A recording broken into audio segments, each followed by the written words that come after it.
Hey everyone, in this tutorial, I'll show you how to connect ManyChat with Google Sheets in 2026. Whether you want to save leads, customer information, or chatbot responses automatically, this integration makes managing your data much easier. So let's get started. First, open ManyChat in your web browser and sign in to your account.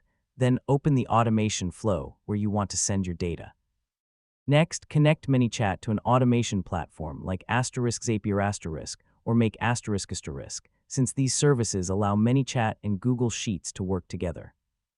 Yeah, this is the easiest way to automate the process. Now, create a new automation by selecting ManyChat as the trigger and Google Sheets as the action. Sign in to both accounts and approve the required permissions. After that, choose the Google spreadsheet and worksheet where you want your data to be stored. You can map fields like name, email address, phone number, and any custom information collected by your chatbot. Finally, run a test by submitting a sample response through your ManyChat automation. If everything is set up correctly, the new data will appear automatically in your Google Sheet, and that's it. You've successfully connected ManyChat with Google Sheets. If this tutorial helped you, don't forget to like, subscribe, and I'll see you in the next tutorial.